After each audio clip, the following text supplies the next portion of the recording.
Forgiveness. You know, we hear that word all the time. We tend to think of it as just a nice thing to do. But what if it's way more than that? What if it's actually a deep spiritual power that most of us just don't really get? Well, that's what we're going to get into. And this is the big one, isn't it? This is the question that always hangs in the air. If you forgive someone, does that mean you're weak? Does it mean you're just letting them get away with it? It's a really common feeling, and boy, is it a heavy one. But what if I told you the answer to that question could completely reframe everything you thought you knew? And in doing that, it might just change the entire relationship you have with your own past. Okay, so first things first, we have to pull forgiveness away from all the wrong ideas people have about it. It's so often confused with just forgetting what happened or pretending it wasn't a big deal.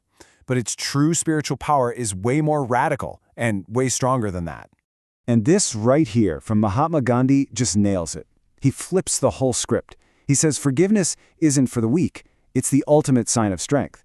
See, it's not about being a pushover. It's about having the incredible courage to choose a different path than just hitting back.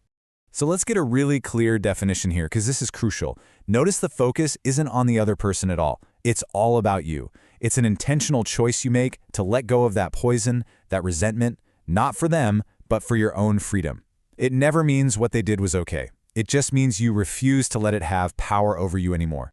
And this idea of freedom leads us right into the next part, which is really the core of it all. This is where we find out who forgiveness is really for. It's like finding a key to a cage you didn't even know you were trapped in. You've probably heard this saying, and man, it is so true, it's chilling. When we hold on to that grudge, that bitterness, we're the only ones getting hurt.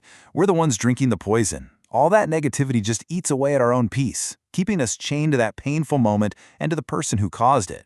And here it is. This is the big reveal, the paradox that changes everything. The act of letting go isn't about them. It was never about them. It's about you.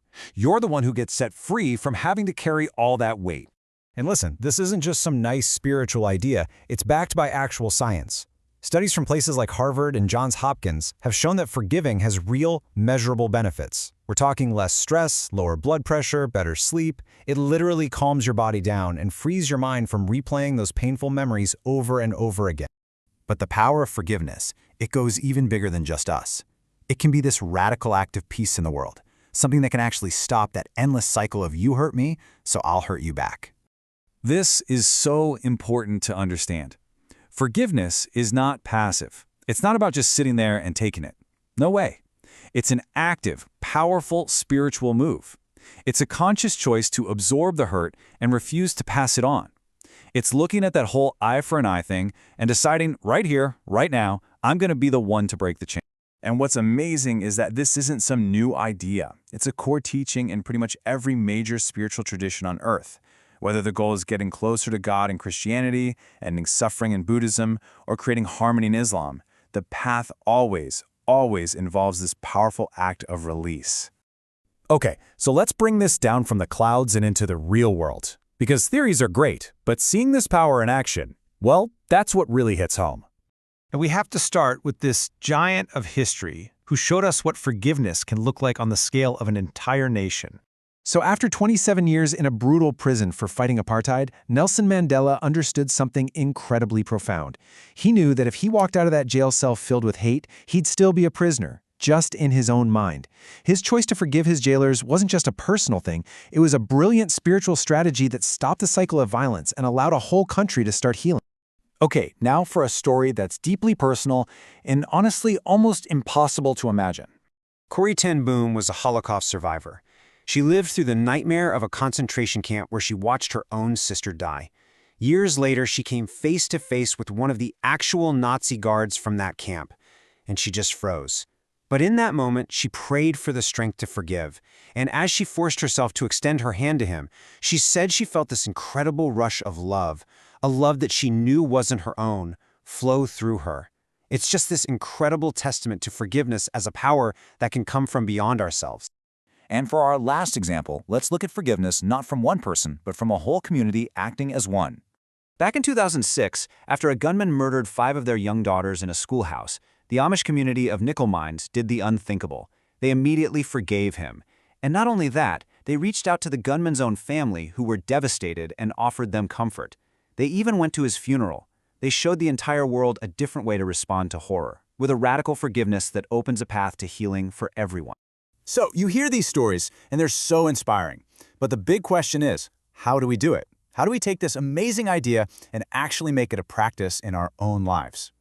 Well, it helps to think of it as a process, really, with a few key steps. First, you have to let yourself feel the pain, fully. No pretending it's okay.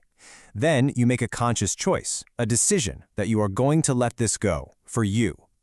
And finally, you actively release it. You let go of your right to get even, and you take back your own peace. It's not a light switch, it's a path you walk. But we've got to be really careful here, because there's a huge difference between true forgiveness and what's called spiritual bypassing. That's when you use spiritual ideas to just avoid your real feelings. True forgiveness looks the pain right in the eye. It doesn't mean you have to be friends with the person or that there aren't consequences. You can forgive someone and still have very strong boundaries. The difference is real forgiveness sets you free, while bypassing just lets that wound keep hurting you deep down. And I think this quote from the Buddhist teacher Jack Kornfield just says it all. You can't change what happened. You just can't. Forgiveness is that moment you finally stop trying to fight reality. It's accepting what was so you can be free to create what will be. So, I'll leave you with this to think about. What hope for a different past are you still clinging to? And what kind of freedom, what kind of better future might be waiting for you on the other side if you found the strength to finally let it go?